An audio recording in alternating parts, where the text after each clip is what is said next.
The Ghost Army supposedly winning battles like they're Captain America, Polish cavalry charging tanks like it's the Middle Ages, and carrots magically giving you night vision. Some other very wild stories come through, but we explore whether these legends are anywhere close to true. Ghost Army combat. The Ghost Army officially, the 23rd Headquarters Special Troops, is one of the coolest units in WW2 history. But here's what drives me nuts. People think these guys were out there fighting battles and winning wars single-handedly, like some kind of covert ops dream team. Nope. These artists and theater kids never fired a shot in anger. What they did do was create the most elaborate con job in military history, using inflatable tanks, recorded sound effects, and fake radio chatter to convince the Germans that entire divisions were showing up where there was actually just 1,000 dudes with rubber props. We're talking 93-pound inflatable Shermans that two guys could set up in 20 minutes, sound trucks blasting recordings of tank treads and construction noises that could be heard 15 miles away, and radio operators sending fake transmission to make it seem like Patton's entire Third Army was somewhere it wasn't. These guys pulled off over 20 deception operations across France, Luxembourg, Belgium, and Germany from 1944 to 1945, and historians estimate they saved somewhere between 15,000 and 30,000 Allied lives by drawing German forces away from real attack. Operation Viersen in March 1945 had them faking a buildup of 40,000 troops near the Rhine, while the actual crossing happened elsewhere. The Germans bought it completely, repositioned units to counter the fake threat, and left the real crossing point vulnerable. It's brilliant, it's ballsy, and it worked like a charm. But here's what it wasn't: combat. These guys weren't storming Normandy Beach or duking it out in the Ardennes. If they got discovered during a deception operation, they'd pack up and run, because their job was illusion, not fighting. The legend that they won battles independently came from post-war glorification, when the operation got declassified in 1996, and people started making documentaries and books. Suddenly, these deception artists became action heroes in the public imagination, credited with victories they never participated in. One veteran put it perfectly: we were good at fooling, not fighting. The Ghost Army's real legacy is proving that warfare isn't always about bullets and bombs. Sometimes it's about making the enemy think you're somewhere you're not. But the lore that they fought and won battles, pure Hollywood nonsense that does a disservice to what they actually accomplished. Now, if you think fake tanks are wild, wait until you hear about the cavalry charge that never happened, but became the most famous military disaster that wasn't. Polish cavalry charges. Polish cavalry charging German tanks is probably the most persistent myth from the entire invasion of Poland in 1939, and it's complete garbage from start to finish. The image is burned into everyone's brain. Brave but hopelessly outdated Polish lancers on horseback charging full speed at panzer tanks with sabers drawn, getting mowed down in a futile display of medieval tactics against modern warfare. It's dramatic, it's tragic, and it never freaking happened. What did happen was way less cinematic, but way more interesting. On September 1st, 1939, near a village called Krojanty, the Polish 18th Lancer Regiment successfully charged and scattered a German infantry battalion. Cavalry versus infantry, which was standard tactics at the time, and actually worked pretty well. The Poles won that engagement. But then, and here's where it gets messy, some German armored reconnaissance vehicles showed up afterward, and the Polish cavalry had to retreat. That's it. That's the whole story. But the Nazis and their Italian journalist buddies saw propaganda gold and ran with it. Within days, stories were circulating about stupid Polish cavalry charging tanks because they didn't understand modern warfare, painting the Poles as backwards medieval knights, too dumb to realize they were fighting the 20th century. Newsreels showed tanks and cavalry side by side, implying a charge happened, and the myth was born. It served the Axis perfectly because it justified the invasion look how backwards Poland is, they need German civilization, and made the Wehrmacht look unstoppable against primitive enemies. The truth? Polish cavalry was actually pretty effective when used correctly. They performed 16 successful cavalry charges during the 1939 campaign, mostly against infantry and supply columns, using horses for mobility in terrain where vehicles couldn't operate effectively. But here's why this myth matters beyond just being wrong. It created the stereotype of Polish military incompetence that persisted for decades. The Polish cavalry charge became shorthand for feudal bravery and military stupidity, used in everything from history books to comedy sketches. It minimized the reality that Poland fought fiercely for 5 weeks against overwhelming odds, facing both German invasion from the west and Soviet invasion from the east simultaneously. The Guardian did a whole investigation in 2011 debunking it based on eyewitness accounts and Polish military records, confirming 0 instances of deliberate cavalry charges against tanks. Yet the myth persists because it's too good a story, too perfect an example of old versus new to let die. Speaking of things people believe because they sound true, let's talk about how the British convinced everyone that carrots give you superpowers. Carrot night vision. The carrot myth is my personal favorite because it's actually based on real deception, just not the deception everyone thinks. During the Battle of Britain and the Blitz from 1940 to 1941, RAF pilots were shooting down German bombers at night with surprising accuracy. The British government needed to explain this success without revealing they'd developed radar technology, specifically the chain home system of early warning radar stations that could detect incoming aircraft before they reached the coast. So they launched a propaganda campaign claiming their pilots ate tons of carrots to improve their night vision, and that's why they were so effective in the dark. The British Ministry of Food ran ads showing pilots munching carrots and extolling the vegetable's vision-enhancing property. They even created a character called Dr. Carrot to promote wartime vegetable consumption. And people bought it completely, including the Germans, who apparently didn't question why carrots would give you radar-level detection ability. Now here's the hilarious part. Carrots do contain beta-carotene, which the body converts to vitamin A, and vitamin A is important for producing rhodopsin, the pigment that helps your eyes adjust to low light. So there's a kernel of truth buried in the lie. If you're vitamin A deficient, eating carrots can help restore normal night vision. But if you already have adequate vitamin A, eating more carrots won't give you superhuman night vision. It won't let you see German bombers at 30,000 feet in pitch darkness. The British were basically taking a real but limited nutritional fact and stretching it to cover up cutting-edge military technology. And it worked so well that even after radar was declassified, people still believe the carrot thing. You'll still hear parents telling kids to eat carrots for better eyesight today, 8 decades later, because the propaganda was that good. The chain home radar system was the real reason for RAF's success, a network of stations along the British coast that could detect incoming raids early enough to scramble fighters and position them for intercept. Without radar, Britain probably loses the Battle of Britain and the entire course of the war changes. The legacy is that wartime deception can create beliefs that outlast the war itself, especially when they're tied to something people can personally experience, like food and nutrition. But as wholesome as fake carrot powers might be, our next myth is way darker and way more controversial. Human soap production. The Nazi human soap myth is one of those stories where you've got to be really careful because the Holocaust happened. It was horrific beyond comprehension, and the Nazis absolutely did monstrous things to their victim. But this specific claim that the Nazis mass-produced soap from the bodies of Holocaust victims on an industrial scale is not supported by evidence, and actually may have originated from World War I propaganda. There were limited experiments. The Danzig Anatomical Institute, run by Rudolf Spanner, did produce small amounts of soap from human fat in 1944 as a trial, using bodies from executed prisoners. That's confirmed and absolutely horrifying. But the idea that this was ramped up to industrial production, that bars of RAF soap were distributed widely, that there were factories churning out human soap, historians have found no evidence of that. Yad Vashem, the World Holocaust Remembrance Center, has stated that while the experiments happened, there was no mass production. Here's where it gets complicated. The rumor existed during the war and terrified concentration camp prisoners who believed it was happening, adding another layer of psychological torture to their suffering. Post-war, some Jewish organizations initially believed it based on prisoner testimonies and the discovery of human remains at facilities. But as historians dug deeper into captured Nazi documents, supply records, and industrial processes, they found no infrastructure for mass soap production from humans. What they did find was extensive documentation of other atrocities: the gas chambers, medical experiments, systematic starvation, forced labor that were thoroughly recorded in Nazi bureaucracy. The human soap myth matters because it shows how wartime horror stories can take on lives of their own, and how we need to be precise about what actually happened during the Holocaust. The reality of the systematic murder of 6 million Jews, plus millions of others through shooting, gassing, starvation, disease, and forced labor is horrific enough without embellishment. Making false claims or spreading unverified stories actually helps Holocaust deniers by giving them something they can point to and say, see, they lied about this. So maybe they lied about everything. That's dangerous. The Holocaust is the most thoroughly documented genocide in history. We have Nazi records, survivor testimony, physical evidence from camp, photographs, logistics of the railway deportation, testimony from perpetrator, everything. The soap myth isn't needed to prove Nazi evil, and it potentially undermines accurate Holocaust education by mixing unverified claims with with documented fact. But if you think muddying the waters about Nazi crimes was limited to soap, wait until you hear about the clean Wehrmacht myth that let an entire army off the hook. Clean Wehrmacht. The clean Wehrmacht myth is probably the most successful post-war propaganda campaign in European history, and it pisses me off more than almost anything else on this list because it directly excused massive war crime and let perpetrators escape justice. The claim was simple. The Wehrmacht, the regular German army, was a professional military force that fought honorably and wasn't involved in Nazi atrocities. All the bad stuff, Holocaust, mass shooting, war crimes that was the SS, the Gestapo, the special Nazi unit. Regular army soldiers were just following orders and fighting for Germany, not for Nazi ideology. They were clean of war crime. This narrative got pushed hard by German generals in post-war memoirs, helped along by Western powers during the Cold War, who wanted to rehabilitate West Germany as an ally against the Soviet Union and needed a way to integrate former Wehrmacht officers into NATO without the awkward questions about their wartime activity. Here's the reality that decades of historical research have proven beyond any doubt. The Wehrmacht was deeply, fundamentally involved in war crimes across every front, but especially on the Eastern Front. They participated in the Holocaust, shot civilians, burned villages, starved prisoners of war, and enabled SS operations through logistics and cooperation. Over 3 million Soviet POWs died in Wehrmacht custody, mostly through deliberate starvation and exposure. Wehrmacht units assisted Einsatzgruppen death squads in mass shootings of Jews and other civilians. They implemented Hitler's Commissar Order, which mandated the summary execution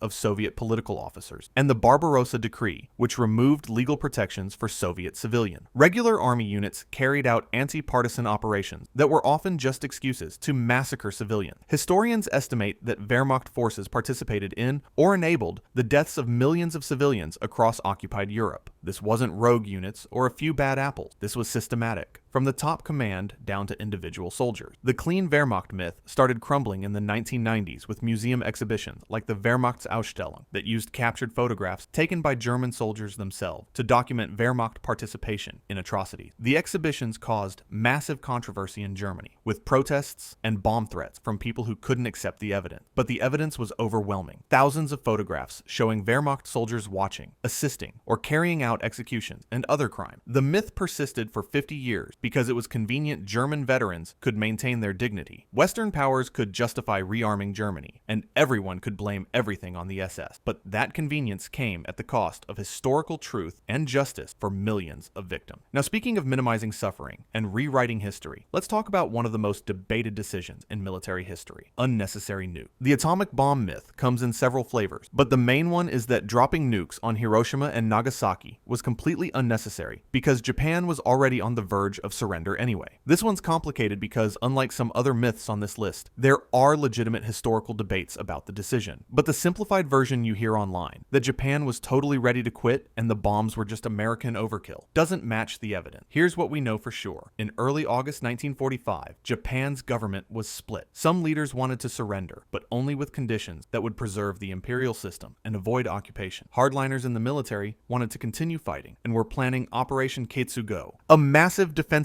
plan for the home islands that would mobilize civilians, including women and children, for a last-ditch defense. On August the 6th, the US dropped a 15-kiloton atomic bomb on Hiroshima, killing somewhere between 70,000 and 80,000 people immediately. Japan's government didn't surrender. They held meetings, debated, but took no action. On August 8th, the Soviet Union declared war on Japan and invaded Manchuria. On August 9th, the US dropped a 21-kiloton bomb on Nagasaki, killing about 40,000 immediately. Even then, the Japanese government was deadlocked, with military leaders wanting to continue fighting. Emperor Hirohito had to personally intervene and break the tie, deciding to accept surrender. Even after that, there was an attempted coup by army officers trying to prevent the surrender broadcast. So the question is, were the atomic bombs the deciding factor? Or would Japan have surrendered anyway due to the Soviet invasion and continued conventional bombing? Historians argue about this constantly, and here's the thing, it's probably not either or. The combination of atomic bombs demonstrating a new level of destructive power, Soviet invasion removing any hope of a negotiated peace, and the existing naval blockade all contributed to the decision. Japanese records show the emperor specifically cited the atomic bombs as a reason to surrender, because they provided a face-saving excuse. But Soviet invasion mattered too, because it destroyed Japan's last diplomatic hope. The myth that the bombs were completely unnecessary oversimplifies a complex decision made in the context of total war. What's not fair is the simplified myth that Japan was totally ready to surrender, and the US dropped the bombs anyway, just for kicks. The decision was more complicated, the situation was more desperate, and reducing it to a simple myth does a disservice to everyone involved. Speaking of myths that disservice people, let's talk about the French in 1940, French cowardice. The French surrender myth is painful because it's created the stupid French military jokes that still infect the internet today. You know, the cheese-eating surrender monkeys garbage. The myth says France basically gave up without a fight in 1940, that they were cowards who rolled over for Germany at the first sign of trouble. This is so wrong, it's insulting. France fought for 6 weeks against the German invasion, starting May 10,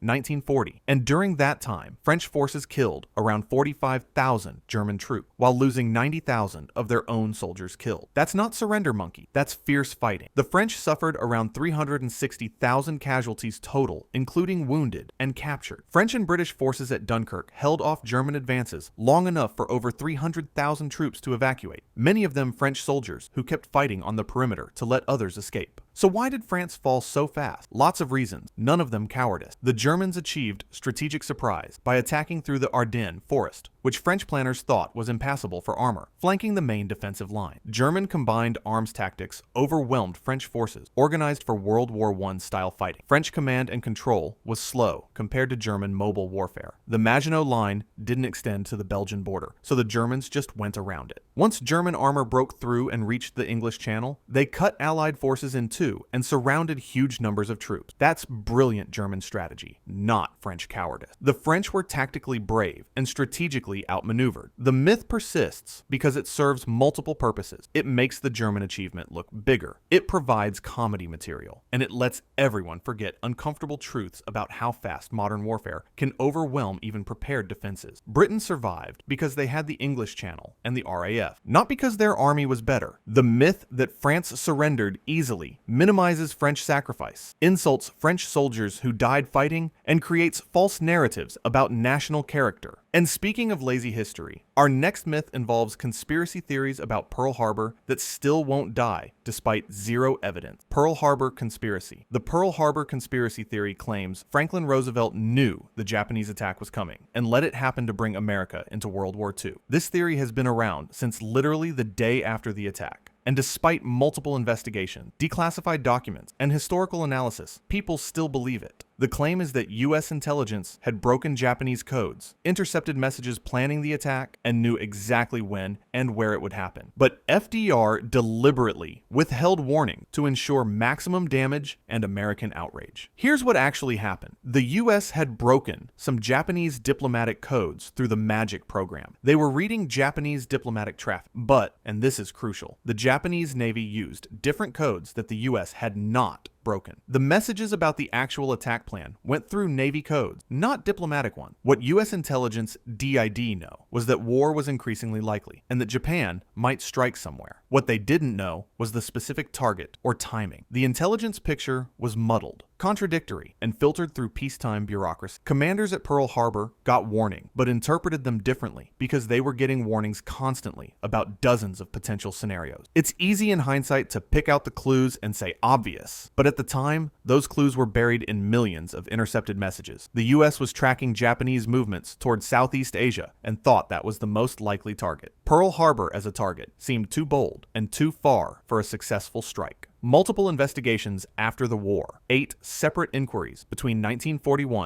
and 1946, found no evidence of deliberate concealment of intelligence. They found intelligence failures, communication breakdowns, and peacetime complacency, but no conspiracy. Occam's razor applies here. What's more likely? A vast conspiracy involving hundreds of people who all kept silent forever, or bureaucratic screw-up meeting enemy surprise attack. The conspiracy theory persists because Pearl Harbor was such a shock that people wanted someone to blame beyond just Japanese planning and American unpreparedness. But deliberately allowing Pearl Harbor would be insane. It crippled the Pacific Fleet, killed thousands, and could have backfired completely. The conspiracy makes no strategic sense and has no documentary support. And speaking of myths about people escaping deserved fate, let's talk about Hitler in Argentina. Hitler's escape. The Hitler escape to Argentina. Myth is one of those conspiracy theories that sounds exciting enough that people keep wanting it to be true, even though it's been thoroughly debunked by forensic evidence, including DNA testing dismantling of his remains. The basic story is that Hitler didn't commit suicide in the Führer bunker in Berlin on April 30th, 1945, but instead escaped via U-boat to Argentina, where he lived out his days in hiding. The theory got popular immediately after the war because the Soviets initially spread disinformation about Hitler's fate. They'd captured the bunker and had the bodies, but told the West they didn't know what happened. This created a vacuum that conspiracy theories filled. The skull fragments and dental remains the Soviets recovered were tested multiple times, most recently with DNA analysis, by French researchers in 2018 that confirmed the remains were Hitler's based on dental records and forensic anthropology. Here's why the escape story doesn't work. Hitler was trapped in Berlin as Soviet forces closed in, with no escape routes that wouldn't be noticed. Getting to a U-boat would require crossing Soviet line, getting to a port that wasn't captured, finding a crew willing to risk the trip, and sailing across Allied patrolled waters where U-boats were being sunk constantly. The logistics are impossible. Multiple witnesses, including his personal valet, secretaries, and bodyguards, testified about his suicide and the burning of his body. The remains were found by Soviet troops, examined by forensic specialists, and matched to dental records. Every credible historian who's examined the evidence concludes Hitler died in Berlin. The escape stories rely on misunderstanding submarine capabilities and ignoring forensic evidence. The myth persists because Hitler's fate, being boring suicide in a bunker, isn't as exciting as him escaping. TV shows have exploited the myth for rating, despite having zero credible evidence. Some confusion came from actual Nazi war criminals who did escape to South America, so people assume Hitler could have too. But Hitler was way too high profile and had way too many people around him. The simple truth is, Hitler shot himself. His body was burned. Soviet troops found the remains, and forensic evidence confirms it. Speaking of legends versus reality, our final myth involves a general who was good but got inflated into a superhero by both sides' propaganda. Rommel's genius. The Rommel myth claims Erwin Rommel was the greatest general of World War II, a brilliant tactician who was honorable, professional, and would have won in North Africa if not for being stabbed in the back by Hitler and Italian incompetence. The Desert Fox legend paints him as a master of armored warfare, beloved by his troops, respected even by enemies. Both Allied and Axis propaganda built up Rommel during the war, and post-war narratives kept inflating his reputation. Here's the reality. Rommel was a skilled tactical commander, great at improvising and mobile warfare, and aggressive in exploiting opportunities. But he had massive flaws that get ignored in the legend. His logistics understanding was terrible. He constantly outran his supply line, leaving his forces vulnerable. At El Alamein, he was so far from his ports that every gallon of fuel had to be trucked hundreds of miles, while Allied aircraft picked off the supply column. He ignored the reality that warfare runs on supplies and believed aggressive tactics could overcome material disadvantages. Strategically, Rommel was limited. His focus was tactical, not theater-wide strategy. He never grasped that North Africa was a sideshow to Hitler's main focus on the Eastern Front, and resources would never flow there in the quantities needed. When Montgomery concentrated an overwhelming force at El Alamein in October 1942, with superiority in tanks, artillery, air power, and supplies, Rommel had no answer and got pushed back across Libya. That's not a brilliant general undone by circumstances. That's a commander who got outfought when the other side achieved material superiority. The myth grew for several reasons. Allied propaganda during the war built up Rommel to make British struggles look better. If we're fighting a genius, our losses aren't embarrassing. German propaganda used Rommel to show victories when the Eastern Front was grinding on. After the war, Rommel's connection to the July 20th plot to kill Hitler made him useful for the clean Wehrmacht myth C. Here's an honorable German general who opposed Hitler. Books and films turned him into a sympathetic figure. All of this created a legend that obscures the real man. A good but flawed general who was excellent tactically, poor logistically, limited strategically, and ultimately defeated. There were better German generals in WW2. Rommel's legend is bigger than his actual achievements warrant, built on propaganda from both sides and post-war reputation laundering. If you enjoyed this video and want to see every secret Nazi weapons that really existed, click the other video on the screen now.